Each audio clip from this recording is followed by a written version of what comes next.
सामान परिवर्तन न होने के कारण उनके जन्म स्थान ग्वालियर से तो ट्रेन चली, लेकिन वो बलरामपुर नहीं पहुंच सकी।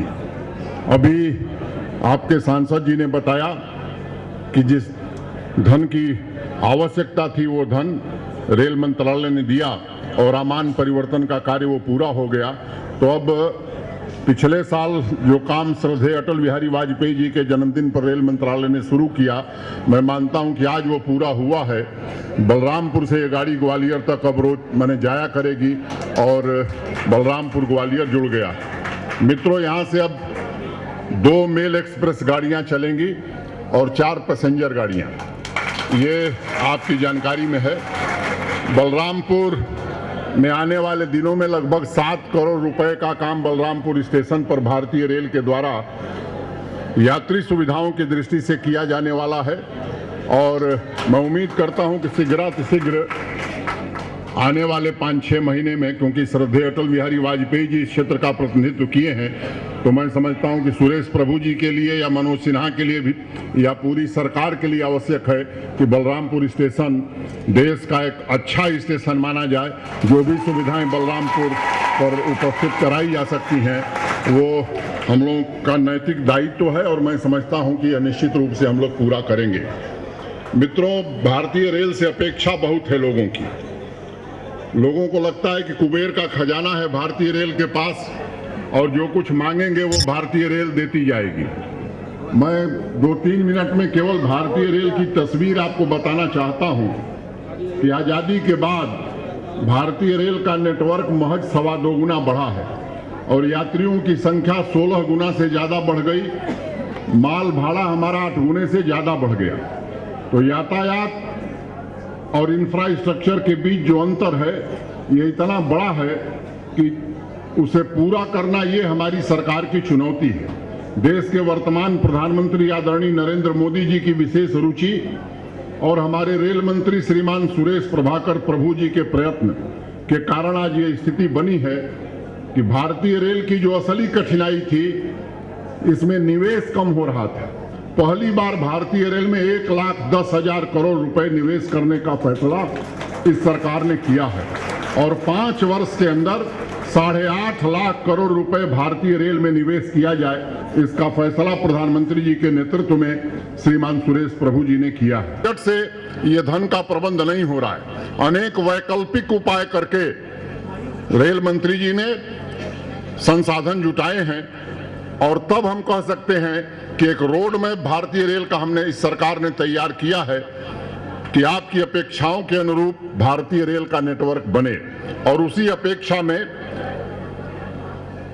कुछ बातें जो हमसे पूर्व आपके सांसद जी ने कही, आदरणीय सत्यदेव सिंह जी ने कही, हमारी बहन और बहराइच की सांसद महोदया ने कहा, तो जिस सर्वे को इस सरकार ने बहराइच, श्रावस्ती, बलरामपुर, उतरौला, बांसी, खलीलाबाद रेल लाइन का सर्वे जो स्वीकृत हुआ था, सर्वे का कार्य पूरा हो गया है। रास्ते में मैं प्रभु जी से कह रहा था कि इस क्षेत्र की ये बड़ी भारी आवश्यकता है, तो उन्होंने कहा कि इस बार बजट में इसको जरूर स्वीकृत किया जाएगा और पूरा कराने का इंतजाम किया जाएगा। और हम लोग स्वयं इस बात के पक्षधर हैं कि अधिक से अधिक रेलवे के नेटवर्क का विस्तार किया जाए और निश्चित रूप से इस काम को आने वाले समय में हमारी सरकार पूरा करेगी। जिन 2 बातों का जिक्र बहराइच की सांसद महोदया ने किया है कि जून तक सामान परिवर्तन का काम पूरा कर लिया जाएगा। बहराइच, गोंडा बहराइच, उसका जिक्र उन्होंने किया, उसी को दोहराने से समझ जाएगा। नानपारा की जो बात आपने कही है, तो पहले से ही वो प्रस्तावित है और निश्चित रूप से उस सामान परिवर्तन को भी आने वाले समय में हम लोग पूरा करने वाले हैं। उत्तर प्रदेश और बिहार के मामले में जो मैं अनुरोध कर देता हूं उसे वो स्वीकृति प्रदान कर देते हैं। तो ये मेरी खुशकिस्मती है कि ऐसे रेल मंत्री हैं कि जो मैं कहता हूं साहब उत्तर प्रदेश में ये होना चाहिए, तो एक बार वो नहीं पूछते हैं कि क्यों होना चाहिए, वो कहते हैं ठीक है इसको जल्दी कर दीजिए। तो मैं आपको भरोसा देना चाहता हूं, अभी प्रभु जी आएंगे तो बात बताएंगे पूरी। भगवान से प्रार्थना करता था कि अब कोई इस डब्बे में न चढ़े। और दूसरी मानसिकता कि मेरा जो स्टेशन है गाजीपुर में यूसुफपुर, तो जब आता था तो यही सोचता था कि हर ट्रेन यहाँ रुकनी चाहिए और जब ट्रेन में बैठ जाता था दिल्ली जाना होता था तो फिर भगवान से प्रार्थना करता था कि अब कोई स्टॉपेज न रहे, सीधे ये जा करके दिल्ली रुके। ये दो सामान्य यात्रियों की मानसिकता है। मैं आग्रह करना चाहता हूं कि इस मानसिकता से बाहर निकलने की जरूरत है। हमारा मंत्रालय, हम लोग प्रयत्न कर रहे हैं कि स्थानीय यात्रियों के लिए अधिक से अधिक हर स्टेशन पर ठहराव दिया जाएगा। तो आज अभी जो ट्रेन चलने वाली है, मुझे महाप्रबंधक जी बता रहे थे कि गोरखपुर से चलेगी तो 34 घंटा लगेगा उसे मुंबई जाने में, और बीच में 24 स्थान पर ठहराव है। अगर बंबई जाने वाली गाड़ी को भी हर जिले केंद्र पर ठहराव दिया जाएगा, हर तहसील केंद्र पर ठहराव दिया जाएगा, तो मुझे लगता है कि आपको परेशानी होगी। तो इस मानसिकता से बाहर निकल करके ट्रेन चले, ये आवश्यक है। आप सुविधापूर्वक पहुंचे अपने गंतव्य तक, ये भी आवश्यक है। लेकिन इस बात का ध्यान हमें रखने की जरूरत है कि जो लंबी दूरी की मेल और एक्सप्रेस गाड़ियां हैं, उनका कम से कम ठहराव हो। और इसीलिए एक नीति के अंतर्गत मंत्री जी भी इस बात पर अडिग हैं, मैं भी अडिग हूं। पूरे लोकसभा क्षेत्र में भी एक भी ठहराव मैंने नहीं किया है। रोज लोग कहते हैं कि चुनाव हार जाइएगा, तो मैं कहता हूं तैयार हूं, यहाँ जरूर रुकनी चाहिए। तो इनको आगे कठिनाई न हो। आप लोग इनसे आग्रह मत करिएगा कि अब ये गाड़ी, क्योंकि अब और गाड़ियां बढ़ेंगी आने वाले दिनों में। मेल एक्सप्रेस और तेज गति की गाड़ियां भी इधर से जाएंगी।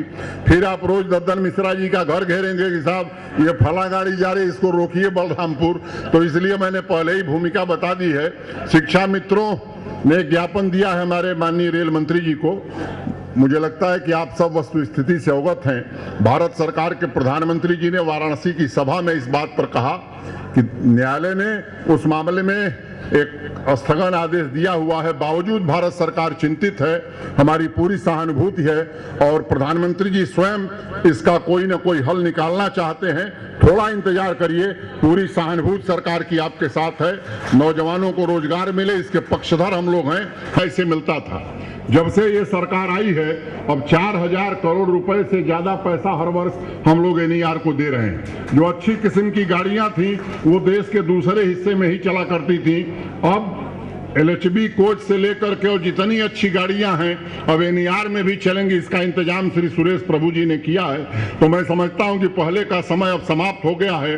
जो सरकार है हर क्षेत्र में सबका साथ सबका विकास का मतलब यही काम कर रही है, और आने वाले 6-8 महीने में इसका परिवर्तन आपको देखने को मिलेगा। जितनी अधिक से अधिक गाड़ियों को हम बदल सकते हैं एलएचबी कोच के द्वारा, वो हम इस क्षेत्र की गाड़ियों को आने वाले समय में बदलने वाले हैं। मैं पुनः आप सबके प्रति अपनी ओर से और भारतीय रेल की ओर से हृदय से कृतज्ञता ज्ञापित करता हूं कि अल्प सूचना पर आप सब आए। माननीय सुरेश प्रभु जी विस्तार से अपनी बात कहेंगे। आगे 2 और कार्यक्रम है, बढ़नी में भी और गोरखपुर में भी। तो मैं समझता हूं कि दद्दन मिश्रा जी ने जो कहा है कि ज्ञापन भी लेंगे, स्मृति चिन्ह भी लेंगे, तो उसका जरा ख्याल रखेंगे दद्दन मिश्रा जी, ये मेरा आग्रह है। धन्यवाद सर, बहुत बहुत धन्यवाद सर। अनुरोध करता हूँ कि वे स्थानीय जनता को, सम्मानित जनता को संबोधित करें।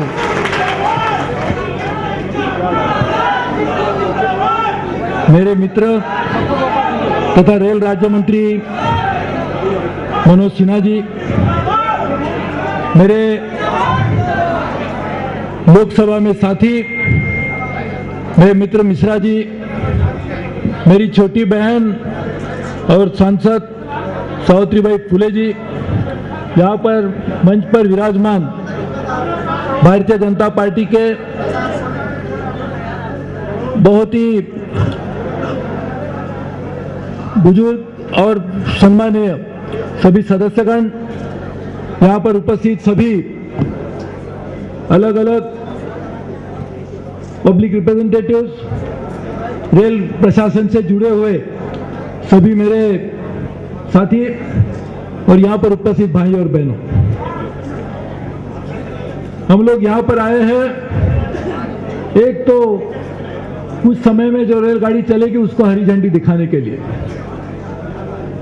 लेकिन उससे भी एक महत्वपूर्ण काम के लिए हम यहाँ आए हैं। उसकी वजह यह है कि आप सब लोगों को बधाई देना चाहते हैं कि आप लोगों में जो दूरदृष्टि है ये शायद ही कहीं विश्व के और लोगों में देखने को मिलेगी। 1957 में जब किसी ने शायद अटल बिहारी वाजपेयी जी का नाम इतने प्यार से नहीं लिया होगा, उस समय आप लोगों ने यहाँ आकर उनको जब उन्होंने चुनाव लड़ा तब आप लोगों ने उनका समर्थन दिया था। और इसलिए ऐसे लोग जिन्होंने देश के आने वाले दिनों में बनने वाला एक प्रधानमंत्री बनाया, देश को ही नहीं विश्व को एक अच्छा नेता दिया, और ऐसे नेता को जन्म देने का काम यदि किसी ने किया होगा तो ये बलरामपुर में रहने वाले लोगों ने किया। और इसलिए आपको बधाई देने के लिए, आपको धन्यवाद देने के लिए ये हम लोग यहाँ आए हैं। और मैं समझता था कि शायद आपने उस समय काम किया, शायद बाद में भूल गए, तो ऐसी बात नहीं है। आज भी बहुत अच्छे सांसद जैसे मिश्रा जी है, उनको आपने चुन के भेजा, और मैं आपको सही माने में कहना चाहता हूं कि ऐसा एक दिन में नहीं होगा जिस दिन वो आके हमारे साथ में लड़ते नहीं है आप लोगों के लिए, रोज आके कहते। हमारे अलग अलग सरकारों ने, जिन्होंने सबसे ज्यादा राज हमारे देश पे पर किया, ऐसे दलों ने रेल के साथ में न्याय नहीं किया। इतनी बड़ी मात्रा में आबादी बढ़ रही थी, लोग सफर करना चाहते थे, अलग अलग जगह पर रेल की लाइन पहुंचने की जरूरत थी, लोगों की जो सुविधा दी जाती है वो सुविधा में भी अच्छी मात्रा में परिवर्तन लाने की जरूरत थी। दुर्भाग्य से रेल की स्थिति दिन ब दिन बहुत ही खराब होते गई, और ये बताया गया कि धन नहीं है तो हम रेल को कैसे चलाएंगे। ये मात्रा में सही भी है, धन नहीं तो रेल नहीं चल सकती, लेकिन धन जुड़ने का जो प्रावधान करने की जरूरत थी वो काम भी हमारी सरकारों ने पिछले समय में नहीं किया। जब हमारे देश में आप लोगों ने परिवर्तन लाया, नरेंद्र मोदी जी को अपने देश का प्रधानमंत्री बनाया, उस समय से रेल के भाग में सही माने में अच्छे दिन आके इनकी शुरुआत हो गई। पेश करने का सौभाग्य मुझे मिला, मैंने और मनोज सिन्हा जी ने उसको पेश किया था। हमने भी इस बात का परीक्षण करके इस नतीजे पे पहुंचे कि इसी हालत चलती रहेगी तो हम तो शिकायत तो करते रहेंगे कि धन नहीं, इसके लिए काम नहीं हो सकता है। लेकिन जैसे मेरे कुछ भाई पीछे एक देखे कह रहे कि 65 साल से एक परियोजना नहीं हुई था, लेकिन 5 साल की पूरी प्लानिंग करके हमने 1 साल का बजट बनाया, और हमने तय किया कि 5 सालों में हम 8.5 लाख करोड़ रुपया रेल में निवेश करेंगे। 8.5 लाख करोड़ रुपया निवेश करेंगे। ये फिर 8.5 लाख रुपया लाएंगे कहां से? इसीलिए बात तो करना आसान बात थी, लेकिन बजट प्रेजेंट करने के बाद हफ्ते में ही हम लोगों ने लाइफ इंश्योरेंस कॉर्पोरेशन से 1.5 लाख करोड़ रुपया बहुत ही कम ब्याज के ऊपर और 30 साल लंबी रिपेमेंट पीरियड के ऊपर हमने उस धन को लाया। और आज जैसे कि हमारे जनरल मैनेजर साहब अभी हमें आते रह रहे थे, रेलवे में मुझे बता रहे थे कि आज समस्या रेल के बारे में दूसरी समस्या है। पहले समस्या थी धन कहां से लाए, और आज समस्या है कितना पैसा आ गया उसको खर्चा किस तरह से किया जाए। और ये समस्या निर्माण हुई, वो निर्माण होने का कारण भी यह है कि हम लोगों ने सोचा कि जिस तरह से 65 साल के लिए लोग तरस रहे, उनकी समस्या दूर करने के लिए धन लाकर उनको समस्या को दूर करना चाहिए। होता था उसको हमने 1 लाख के ऊपर 2 साल में हम कैपिटल एक्सपेंडिचर करेंगे। उसके अलावा जो उत्तर प्रदेश में भी उसका थोड़ा लाभ होगा, डेडिकेटेड फ्रेट कॉरिडोर में 82,000 करोड़ रुपया, ये सिर्फ अगले 3.5 साल में पूरा करने के लिए मोदी सरकार आने के बाद उसका पहला फाइनल बजट भी हमने अप्रूव कर लिया, उसको भी करेंगे। आपके नजदीक बिहार में 2 नई फैक्ट्रियां आएगी, इसमें कम से कम 40,000 करोड़ रुपए से ज्यादा जो ऑर्डर होती है उसके लिए भी रेल प्रशासन ने कुछ दिनों पहले ही हमने ऑर्डर दे दिया। बिहार तो यहां से ज्यादा प्राप्त होगी। साथ साथ में अभी कुछ हमारे भाई आए थे, उन्होंने उद्योग की तरफ से एक निवेदन दिया।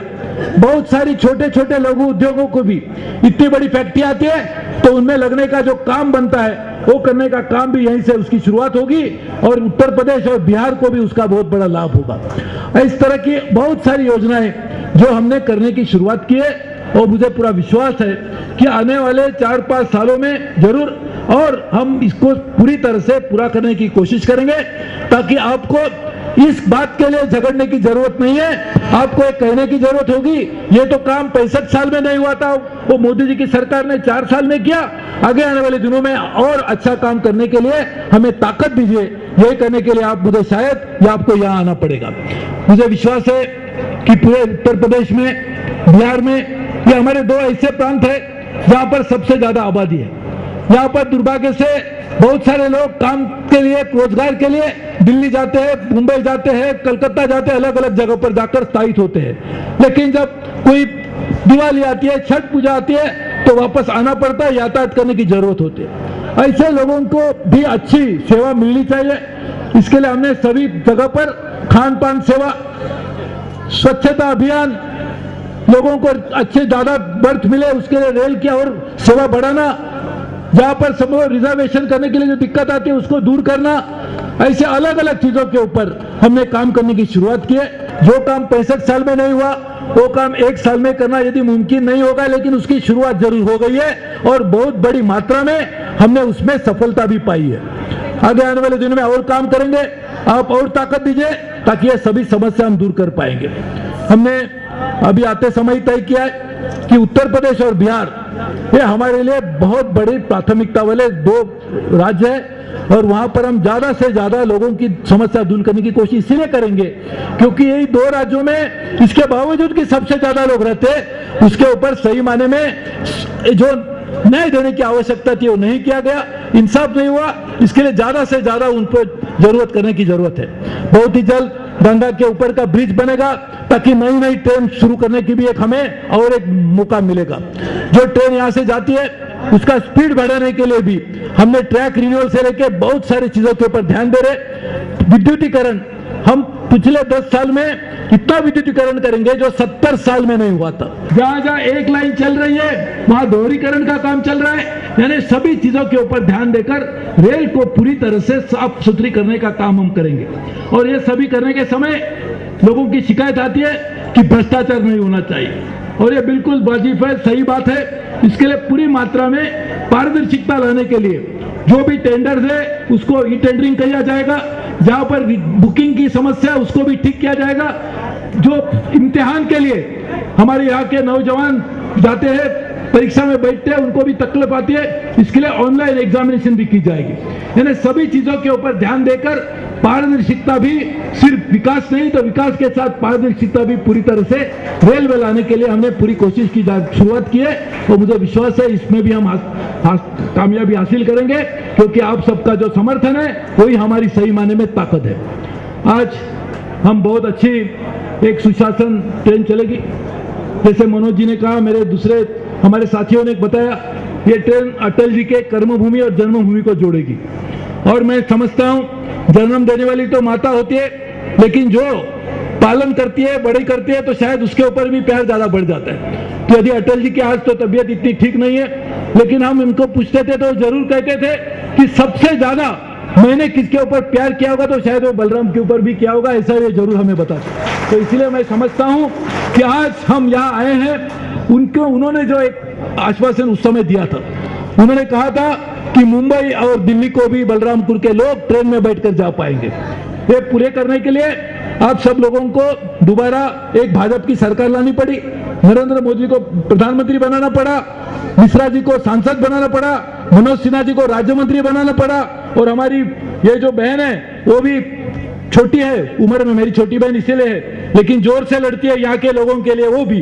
तो ये सभी लोगों के साथ साथ मिलकर हम जरूर आपको वादा करते कि सिर्फ अटल जी ने जो बात कही थी एक ही बात नहीं कही थी, ज्यादा लोगों को रोजगार मिले, यहाँ रहने वाले किसानों की हालत अच्छी बने, यहाँ में रहने वाली महिलाओं को भी इस भावना से एक आश्वासित बने कि हमारा जीवन और आने वाले बच्चों का जीवन भी अच्छा रहेगा।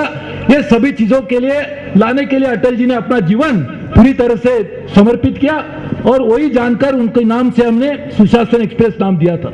मुझे विश्वास है कि हमारा सपना पूरी सुशासन लाने का जो मोदी जी सरकार का सपना है वो पूरा करने के लिए हम पूरी मात्रा में काम कर रहे हैं। ये छोटा सा कदम है, आगे आने वाले दिनों में सभी लोगों की आकांक्षा अपेक्षाएं पूरी करने के लिए और ज्यादा काम कर आपकी समस्या दूर करने की कोशिश करेंगे। आप सबको दोबारा धन्यवाद देता हूं। जय हिंद। धन्यवाद सर। बलरामपुर तक मार्ग विस्तार का शुभारंभ हमारे सम्मानित रेल मंत्री एवं सम्मानित रेल राज्य मंत्री जी द्वारा, और इस ऐतिहासिक क्षण के गवाह हैं। और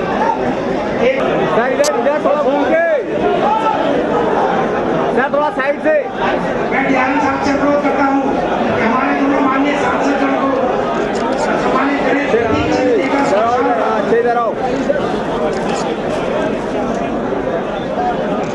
आराम से पीछा लो। यही रहो भाई, बस यही चीजों कहाँ आगे जा रहे हो? गोपी, गोपी यही रहो।